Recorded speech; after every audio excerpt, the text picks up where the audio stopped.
Hi everyone, welcome to Chandini's world. ఇక్కడైతే yesterday ఒక blouse cutting అనేది చూపించా కదండి, అది స్టిచ్చింగ్ చేస్తున్నాను అనమాట.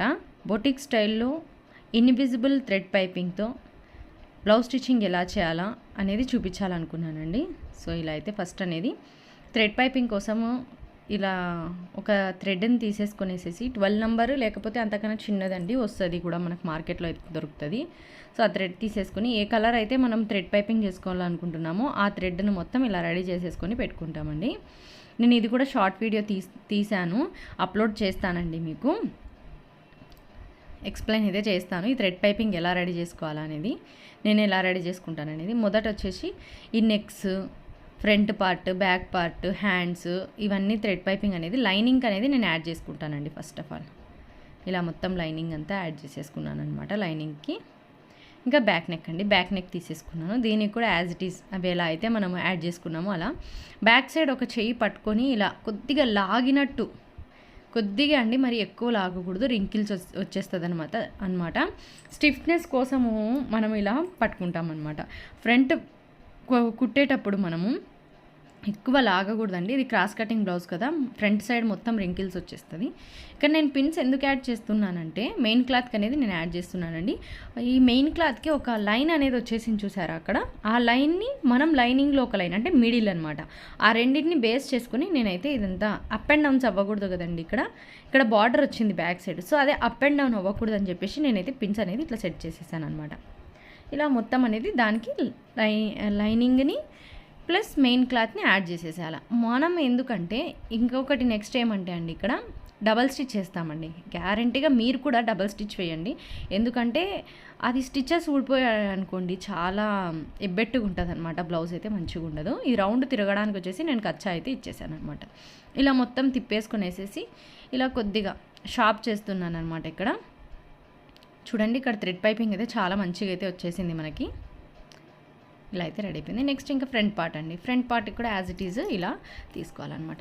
మీరు బాగా గమనించినట్టయితే ఈ వీడియోలో నేను ఏది స్టిచ్ చేసినా ఫ్రంట్ పార్ట్ కానీ, front part mainly front part అండి, ఫ్రంట్ పార్ట్ ప్లస్ మనకి హ్యాండ్స్ ఏది తీసుకున్నా నేను పెయిర్ లాగానే తీసేసుకొని స్టిచ్ చేస్తాను. ఎందుకంటే ఇక్కడ ఉల్టా సీదాలన్నమాట, అవి వచ్చేసి మనము కన్ఫ్యూజ్ అవుతాము ఒక్కొక్కసారి, అంటే కుడుతుంటాం కదా, ఆ ఫాస్ట్నెస్లో కన్ఫ్యూజ్ అయ్యే అవకాశం ఉంటుంది. కాబట్టి నేను ఎప్పుడన్నా తీసుకొని పెయిర్ లాగే తీసుకుంటానండి, తీసేసుకొని అది అయిపోయిన వెంటనే ఇది స్టిచ్ చేసేస్తాను అనమాట. మీరు కూడా ఇది ఫాలో అవ్వండి ఖచ్చితంగా, మీకు కూడా మంచిగా ఉంటుంది ఇది.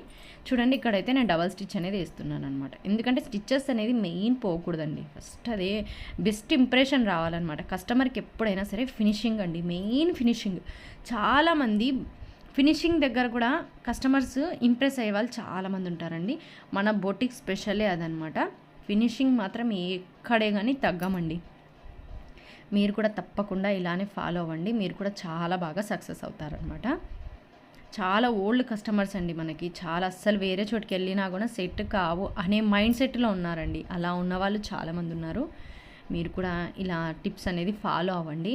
మెయిన్గా నీట్నెస్ అండి మనకి, అంటే ఏది స్టిచ్ చేసినా కానీ పర్ఫెక్షన్ ఉండాలా, నీట్గా ఉండాలా, చిన్న థ్రెడ్ కూడా పెట్టకూడదండి మనము. అలా మెయింటైన్ చేస్తే మాత్రం మన సైడ్ నుంచి అయితే మనం గ్యారంటీగా బెస్ట్ ఇవ్వగలమండి.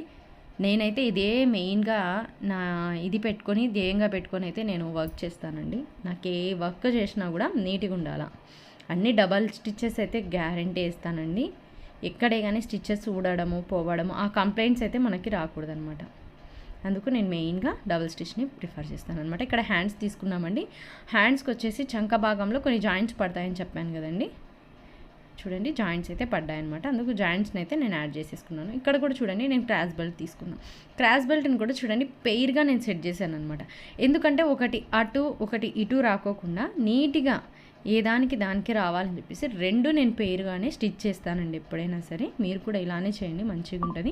పైగా అయితే ఒక కుట్టేసేస్తున్నానండి, అంటే క్లాత్స్ కదలకోకుండా పైగా ఒక కుట్టేస్తున్నాను. పైగా కుట్లు కూడా నేను ఎక్కువ వేయనండి, ఏ దానికి అవసరమో వాటికి మాత్రమే వేస్తాను. ఇది ఇన్విజిబుల్ అన్నాం కదండి, అంటే కుట్లు ఎక్కడే కానీ మనకు కనిపించకూడదు, అదనమాట మెయిన్.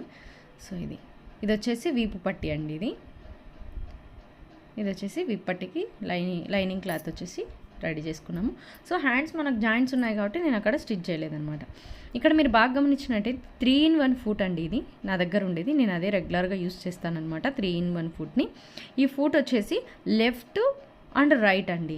ఇలా మనము ఒక స్క్రూ డ్రైవర్ తీసేసుకునేసి అటు ఇటుగా జరిపేసుకోవచ్చు అనమాట. మాటికంటే మనం తీయడము ఫూట్ని పెట్టడం ఇలాంటి అవసరం అయితే ఉండదు. 3-in-1 ఫూట్ ఇది వచ్చేసి 3 or 350 ఎంతో ఉందండి మార్కెట్లో. నాకైతే మీ ఏరియాని బట్టి ఉంటుంది, మీరు కూడా ఇది తీసుకోండి. మస్ట్ అండ్ షుడ్ మంచిగా అయితే ఉందండి, నాకైతే చాలా యూజ్ అయింది అనమాట. నేనైతే ఫుడ్ చేంజ్ చేసే నేను థ్రెడ్ పైపింగ్ అయితే చేస్తానండి ఎక్కువగా. నాకెందుకో అదే నీట్ పర్ఫెక్షన్ వస్తుంది అనే ఒక ఫీలింగ్ అనమాట. సో అందుకు నేను అది జస్ట్ స్క్రూ తిప్పేస్తే అది చేంజ్ అయిపోతుందండి. ఇలా అయితే మొత్తం రెడీ చేసేసుకున్నాను నేను. అక్కడ కొద్దిగా జాయింట్ అనేది పడుతుంది అనమాట, అది కూడా స్టిచ్చెస్లోకి వెళ్తుందండి. ఎక్స్ట్రా స్టిచ్చెస్ వేస్తాం కదా, నేను 4 స్టిచ్చెస్ అయితే వేయిస్తానండి ఏ కస్టమర్కైనా అయినా కానీ. ఇంకా వాళ్ళని బట్టి అది ఇంకా ఎక్కువ స్టిచెస్ కావాలంటే అలా, లేదా 1 ఇంచ్ ఎక్స్ట్రా చాలంటే అలా, వాళ్ళ ఇది అండి చాయిస్ అండి. నేనైతే ఇక్కడైతే పైగా అయితే ఏ స్టిచ్ వేయలేదండి, మీకు కనిపిస్తుంది కదా వీడియోలో. నేను ఇలా ఐరన్ అయితే కొట్టేస్తానండి, మొత్తం నీట్గా ఐరన్ అయితే చేసేస్తానమాట. చూడండి ప్రతి ఒక్కటి కూడా, అంటే మనం పైపింగ్ వేసిన ప్రతి ఒక్కటి కూడా నేను ఇలా అయితే పైపింగ్ చోటంతా నీట్గా సర్దేసుకునేసి ఇలా అయితే ఐరన్ చేసేస్తానండి.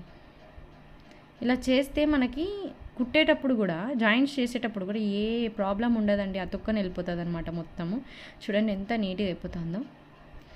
ఇంకొకటి ఏమంటే మనం లైనింగ్ క్లాత్ని కరెక్ట్గా కట్ చేస్తామండి, మెజర్మెంట్తో కరెక్ట్గా కట్ చేస్తాం అనమాట. ఇంకొకటి పైగా వేస్తాం కదా మెయిన్ క్లాత్ని వచ్చేసి నేను 1/2 ఇంచ్ ఎక్స్ట్రా కట్ చేస్తానండి. ఇలా చూడండి, మనం ఐరన్ కొట్టేసుకునేసి మంచిగా ఇలా చేసేపాటికి అదేమవుతుందంటే ఎలాబరేట్ అవుతుంది అనమాట. ఏమన్నా కానీ కొద్దిగా మడతలు ఉన్నా కానీ అవి ఇట్లా ఐరన్ చేసినప్పుడు ఏమవుతుంది, రిలాక్స్ అవుతాయి అనమాట. అప్పుడు ఏమవుతుంది, జరుగుతుంది. మనకు లైనింగ్ క్లాత్ ఏమవుతుంది, ఎలాబరేట్ అవుతుంది, ప్లస్ మెయిన్ క్లాత్ ఏమవుతుంది, తక్కువ అవుతుంది. కాబట్టి మనం 1/2 ఇంచ్ అనేది ఎక్స్ట్రా వదులుకుంటే మనకి ఇదన్నా బెనిఫిట్ అనమాట. చూడండి, మీరు సైడ్లో చూసినట్టయితే కింద 1/2 ఇంచ్ ఎక్స్ట్రా వదిలేసి ఉంటాను అనమాట నేను.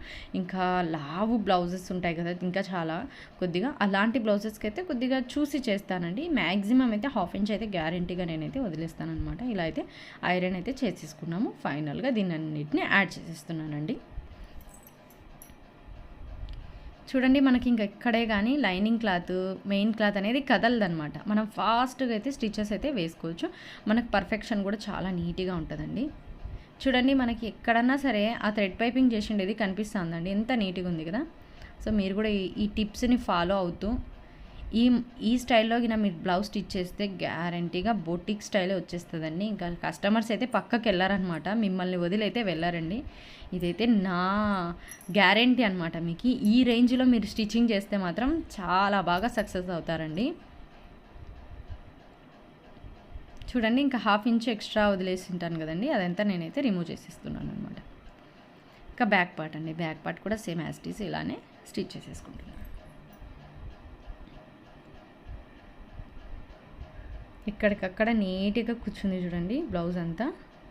మనకి థ్రెడ్ పైపింగ్ కూడా చాలా మంచిగా అనిపిస్తుంది కదా, బ్యాక్ సైడ్ నుంచి చూసినా కూడా. మన ఛానల్ని అయితే తప్పకుండా సబ్స్క్రైబ్ చేసుకోండి. మరిన్ని ఇలాంటి కొత్త కొత్త వీడియోస్తో అయితే మంచి మంచి వీడియోస్తో అయితే మేము ముందుకు వస్తానండి. ప్రతి ఒక్కరు చూస్తున్న ప్రతి ఒక్కరు కూడా నా ఛానల్ని తప్పకుండా చాందినీస్ వరల్డ్ అనే ఛానల్ని అయితే సబ్స్క్రైబ్ చేయండి. మీకు ఈ వీడియోస్ నచ్చినట్టయితే తప్పకుండా లైక్ చేయండి. మీకు ఈ వీడియో ఎలా అనిపించిందో కామెంట్ కూడా చేయండి నాకు. ఇక్కడైతే వీపు పట్టి అయితే వేస్తున్నానండి, దానికి పైగా పెద్ద కుట్టు పెట్టేశాను అనమాట. సో ఇలా అయితే బ్యాక్ పార్ట్ మొత్తం రెడీ అయిపోయింది. నెక్స్ట్ ఫ్రంట్ పార్ట్ అండి, టక్ అండి, టక్ ఇస్తున్నాను అనమాట ఇప్పుడు. సో ఎక్స్ట్రా క్లాత్ అంతా రిమూవ్ చేసేస్తున్నాను. సో టక్ అండి, ఆల్రెడీ మనం రోలర్ యూస్ చేసేసి ఇది రోల్ చేసేసాం కదా, ఇక్కడ గుర్తు అనేది పడిపోయి ఉంటుంది అనమాట. మీకు ఇంకొకటి బాగా గమనించినట్టయితే నేను ఈ మెషిన్ ఫ్రంట్ సైడ్ మనము పాదం నుంచి ఆ మెషిన్ ఎండింగ్ లైన్ వరకు కూడా నేను గుర్తులు ఉంటాయండి, గుర్తు పెట్టుకుంటాను. వాటిని కూడా మీకు షేర్ చేస్తానండి, ఎలా చేయాలో క్లియర్ వీడియో అయితే ఒకటి చేస్తాను మీకు. ఇక్కడ ఎక్కడే కానీ నేను టేప్ యూస్ చేయడం లేదండి, ఆల్రెడీ మనము రోల్ చేసాము. ప్లస్ ఇంకొకటి ఏమంటే నేను అక్కడ కొన్ని గుర్తులు అనేది మెన్షన్ చేసుకుంటాను అనమాట, అది ఇంకొకసారి మీకు వీడియోలో చెప్తాను. ఇలా అయితే క్రాస్ బెల్ట్ వేస్తానండి. ఇది కూడా ఇన్విజిబుల్గా ఎలా వేయాలా అనేది అయితే చూడండి ఒకసారి, మంచిగా ఉంటుంది ఇది కూడా. ఇక్కడ మనకి ఫ్రంట్ టక్ ఉంటుంది కదండి, పెద్ద టక్, అదైతే గిన కొద్దిగా మడిచేసి స్టిచ్ చేయాలన్నమాట. అది నీట్ పర్ఫెక్షన్ వస్తుంది మనకి. ప్లస్ ఇంకొకటి ఏమంటే మనం 2 లేయర్స్ని స్టిచ్ చేసాం, ఇంకొక 1 లేయర్ ఉంది కదండి పైన నుంచి అలా రౌండ్గా చేసేసుకునేసి దాన్ని ఇంకొక 2 లేయర్స్ మొత్తం 3 లేయర్స్ని మనం కలిపి కుట్టేస్తాను అన్నమాట. సో ఇలా అయితే రెడీ అయిపోయిందండి. మనము ఆ హోల్ నుంచి అయితే మొత్తం క్లాత్ అనేదంతా తీసేస్తామన్నమాట. ఇలా అయితే మీకు ఇంకా ఏ వీడియోస్ ఎలాంటి టిప్స్ కావాలన్నది నాకు కామెంట్ రూపంలో తెలియజేయండి. నేను తప్పకుండా మీకైతే రిప్లై ఇస్తాను, ఆ వీడియోస్ చేస్తాను కూడా అండి. తప్పకుండా నా ఛానల్ని అయితే తప్పకుండా సబ్స్క్రైబ్ అయితే చేసుకోండి, షేర్ చేయండి. ఇది ఉక్కుల పట్టి అండి, చూసారు కదండి. సో ఇది కాజాల పట్టి. మనము బ్యాక్ నెక్స్ కట్ చేస్తాం కదండి, బ్యాక్ నెక్ కట్ చేసినప్పుడు లైనింగ్ ప్లస్ మెయిన్ క్లాత్ ఆ రెండు ఉంటాయి కదా, నేనైతే ఇలా యూజ్ చేస్తాను అనమాట. ఇది కూడా చూడండి, కాజా పట్టి వేస్తున్నాను కదా, ఇన్విజిబుల్గా కనిపిస్తుంది అనమాట. మనం ఎక్కడే కానీ స్టిచ్చెస్ కనపడవు మనకి, లోపలికి వెళ్ళిపోతాయి. ఇలా చూడండి, లోపలికి వెళ్ళిపోయాను అనమాట. మీకు ఇంకా క్లియర్ వీడియోస్ కావాలంటే నాకు కామెంట్ రూపంలో చెప్తే నేను ఒక్కొక్కటి పార్ట్స్ తీసుకొని కూడా మీకు తప్పకుండా అయితే చేస్తానండి. చూడండి, ఈక్వల్గా వచ్చేసాయి. ఫ్రంట్ సైడ్ కప్స్ కూడా చూడండి మనకి ఇంత నీట్గా కూర్చున్నాయో, షేప్స్ చాలా నీట్గా వచ్చాయి కదండి. సో అలా ఇక్కడైతే డబల్ స్టిచ్, షోల్డర్ పార్ట్కి అయితే డబల్ స్టిచ్ చేసేస్తున్నాను అనమాట. సో ఇక్కడ ఓవర్లాక్ అయితే చేసేసామండి. అవన్నమాట లోపల షోల్డర్స్ పార్ట్ మనకి లేసుకొని ఉండకోకుండా నేను అక్కడ ఒక చిన్న రఫ్ అయితే ఇచ్చేసానండి, బ్యాక్ సైడ్కి పెట్టేసి. హ్యాండ్స్ అనేది ఎక్స్ట్రా క్లాత్ అంతా కట్ చేస్తున్నాను అనమాట. ఇప్పుడు ఫైనల్గా హ్యాండ్స్ యాడ్ చేయడం ఒకటి ఉందన్నమాట. సో ఇక్కడ ఫ్రంట్ పార్ట్, బ్యాక్ పార్ట్, ఇక్కడ మనం ఒక చిన్న టక్ ఇచ్చేసాం కదండి ఫ్రంట్కి. చూడండి, మనం ఫ్రంట్కి వేయాలని చెప్పేసి చిన్న టక్ ఇచ్చేసామన్నమాట, అది గుర్తు కోసం అని చెప్పేసి. హ్యాండ్స్ అయితే నేను ఇలా అయితే స్టిచ్ చేసేస్తానండి. ఇట్లా అయితే డబల్ స్టిచ్ అయితే వేసేస్తున్నానండి ఇక్కడ. మన ఛానల్ని ఇంకా ఎవరైనా సబ్స్క్రైబ్ చేసుకోకపోతే తప్పకుండా సబ్స్క్రైబ్ చేసుకోండి. లర్నర్స్, బిగినర్స్ కోసం కూడా మనం మంచి వీడియో ఒకటి రెడీ చేస్తున్నామండి. తప్పకుండా నేనైతే ఆ వీడియోని కూడా సెండ్ చేస్తాను. ఇలా అయితే డబల్ స్టిచ్ చేసేసామండి. ఇప్పుడు వచ్చేసి ప్రెస్సింగ్ కోసం అండి, మనము ఇన్నర్ వేసుకుంటాం కదండి, ఏదన్నా బ్రా ఉంటుంది కదా, ఆ ఇన్నర్ అనేది మనము మాటి కంటే షోల్డర్ పైకి వచ్చేస్తుంది అనమాట. బ్లౌజు ఇటువైపుకు రాకోకుండా మనం ఇది ప్రెస్సింగ్ బటన్ అండి, బ్రా బటన్ కూడా అంటారు. సో అలా అనేది స్టిచ్ చేసేస్తాం. దానికి వచ్చేసి ప్రెస్సింగ్ బటన్ అనేది మనం స్టిచ్ చేసేస్తాం అనమాట. దాని లోపలికి అది ఇన్నర్ వేసేస్తాము, స్ట్రాప్ని అలా ఉక్కు పెట్టి అది బటన్ ప్రెస్ చేసేస్తే గిన అది అటు ఇటు రాకోకుండా మనకు నీట్గా అయితే సర్దుకుంటుందండి. సో ఇంకా ఫైనల్గా ఫినిషింగ్ అండి, ఫినిషింగ్ అయితే ఇలా ఇచ్చేస్తామండి. మనం ఎక్స్ట్రా ఎంతైతే మనము వదిలేసింటాము, 2 ఇంచెస్ వదిలామనుకోండి ఫర్ ఎగ్జాంపుల్, ఆ 2 ఇంచెస్ అలా చూసుకొని వేసేసి పెట్టేస్తామండి. మనం ఏదైనా విత్ టేప్ మెజర్తోనే చేస్తామండి. మీరు కూడా అలానే ఫాలో అవ్వడానికి అయితే ఖచ్చితంగా ట్రై చేయండి. చూడండి, ఫినిషింగ్ అయితే ఇలా రెడీ అయింది. ఎప్పుడైనా సరే ఫినిషింగ్ ఇచ్చేటప్పుడు బ్యాక్ పార్ట్ నుంచే స్టార్ట్ చేయండి ఫినిషింగ్ని, మనకు ఫ్రంట్ పార్ట్ నుంచి ఎప్పుడే కానీ మనం ట్రై చేయకూడదండి. ఇక్కడ వచ్చేసి బ్లౌజ్ టు బ్లౌజ్ ఒకసారి క్రాస్ చెక్ అండి, ఇది మన మెజర్స్ కరెక్ట్గా కుదిరాయా లేదా అన్నది. మళ్ళీ మనం కస్టమర్ దగ్గరికి వెళ్ళిన తర్వాత కంప్లైంట్స్ రాకూడదు అనమాట. మ్యాక్సిమం మనం అన్నీ ఇక్కడే చూసేస్తామండి. ఇలా చూడండి, ఈచ్ అండ్ ఎవ్రీ కూడా whole, arm round, front chest, back hip మొత్తం అండి, వెస్ట్ రౌండ్ మొత్తం అంతా అయితే క్రాస్ చెక్ చేసేసిన తర్వాత డబల్ స్టిచ్కి అయితే వెళ్ళాలండి. ఇంకా మనం కానీ కొద్దిగా లూజ్ ఉండడము, కొద్దిగా టైట్ ఉండడం ఉంటే మనం ఒక స్టిచ్ వేసింటాం కదా, సో మనము రిమూవ్ చేసేసుకునేసి దాన్ని టైట్ చేయడము, లూజ్ చేయడము అనేది ఆప్షన్ అయితే చూసుకోవాలన్నమాట. ఇలా నీట్గా స్ట్రైట్గా లైన్స్ అయితే వేసేసి ఎక్స్ట్రా కొద్ది క్లాత్ ఏమైనా ఉంటే కట్ చేసేసి ఫినిషింగ్ అయితే నీట్గా ఇలా అయితే రెడీ అయిపోతుందండి మనకి. చూడండి, నేనైతే 4 స్టిచెస్ అయితే ప్రిఫర్ చేస్తానన్నమాట ఎవరికన్నా. కొద్దిమంది ఏమంటారంటే మాకు అన్ని స్టిచెస్ అవసరం లేదు, మాకు 2 or 3 స్టిచెస్ చాలనుకున్న వాళ్ళకి అలానే చేస్తామన్నమాట. చాలా మాత్రం 4 స్టిచెస్ వేయడానికి చూస్తామండి. కొద్దిమంది అయితే ఇంకా కొద్దిగా ఎక్కువ క్లాతే వదలమని చెప్తారనమాట. వాళ్ళకైతే అలా చేస్తాను. ఇలా మొత్తం ఇంకా ఓవర్లాక్ అనేది చేసేసిన తర్వాత బ్లౌజ్ అంతా ఇలా ఫినిషింగ్ చూడండి ఎంత నీట్గా వచ్చింది. ఎక్కడే కానీ మనకి రింకిల్స్ లేవు, ఏం లేవు. చూడండి ప్లస్ సింబల్ కూడా మనకి నీట్గా వచ్చేసింది అనమాట.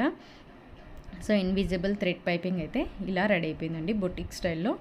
మీకు ఈ వీడియో నచ్చినట్టయితే తప్పకుండా సబ్స్క్రైబ్ చేసుకోండి, లైక్ చేయండి, షేర్ చేయండి, కామెంట్ చేయండి. Thank you.